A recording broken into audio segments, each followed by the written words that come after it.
Okay, so there's a group of Wiccans looking to place a binding spell or whatever they want to call it onto Trump. Um, so now a Trump fan, a highly religious Trump fan, Perry Stone, is just rallying his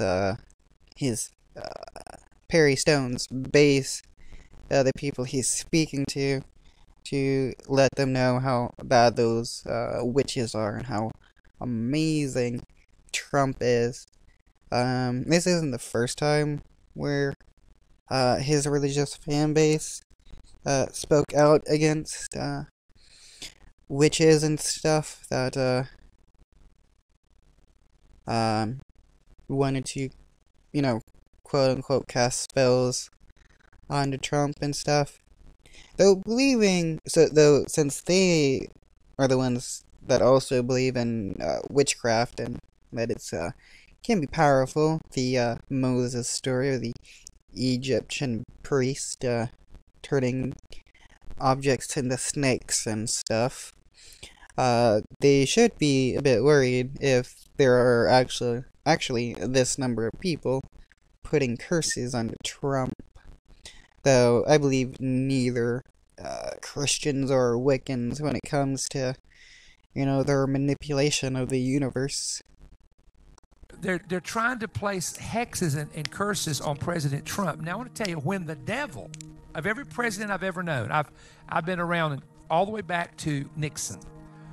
I have known of no witches wanting to curse a man, but when 325,000 people want to curse somebody, Satan hates this man. They want to blame it on Satan. They need a scapegoat. It's not because people don't like Trump because he's done a lot of harm for the nation or for other people in the world. It's because Satan. It's always Satan. Satan's doing everything. But if he's doing everything according to God's will and God's plan, as Christians like to say, God has a divine and a master plan, then Satan is at no fault truly whatsoever, as he is just another agent of God's will. Now, he's not perfect, and he needs to probably quit tweeting as much and quit cussing as much, okay? But some of you do the same thing. You just do it in private. I'm preaching whether you want to hear it or not. But I'm saying to myself, this warfare is so big. And I want to tell you what he's doing because he's supporting Christians in the Middle East. You ready for me to give you a big word tonight? He's Ooh, don't use big words. Your audience cannot handle big words. delaying the spirit of Antichrist. Whoa, was delaying your big word? Or is your audience that dumb that delaying is a big word? Because I obviously know that they know the word Antichrist. But you're saying you're going to use a big word and then say delaying the spirit of the Antichrist. Which one is your big word? Not the Antichrist, the spirit of it. And he's also delaying it by his support of Israel. And the adversary's kingdom is shaken because of that. Okay, I don't understand. How does supporting Israel, a nations whose government is genociding or committing genocide against another group of people, how that stops the spirit of the Antichrist or the Antichrist whatsoever, and why would Christians want to delay the Antichrist if they know that the coming of the Antichrist means his defeat, as well as the Christians going to heaven? Do they want to stay on Earth as long as possible? If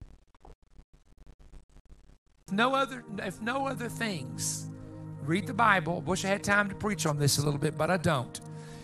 And we're not exalting a human man, but I have never, in any nation of the world, in my study of nations, even the nation of Israel, seen people raised up with demons in them in Washington. They have demons in them. You can. Whoa, demons. So, all the people that are against Trump are obviously possessed by demons. Why is it only Christians and the enemies of Christians that are possessed by demons? You never see a Hindu possessed by a Christian demon. Just Christians. It must mean something. But there is somewhere else where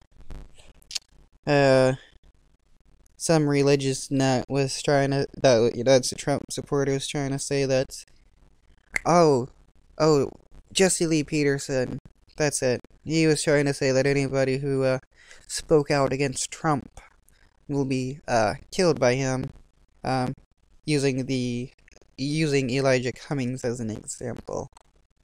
You could look at their eyes when they almost start foaming at the mouth, and Mr. Schiff's eyes get as big as saucers, and he looks like he's having a seizure. And when you bring up the man's name, that does not prove any kind of supernatural bodily takeover. It just means he's probably having a bit of an adrenaline rush and probably overexcited. And foaming at the mouth is obviously just a hyperbole, because nobody is truly foaming at the mouth unless they're having a seizure, or possibly rabies makes people foam. I'm not sure. All I've seen it is cartoons and on dogs. But no, it's not happening. these are not normal people. They have given themselves over to reprobate minds.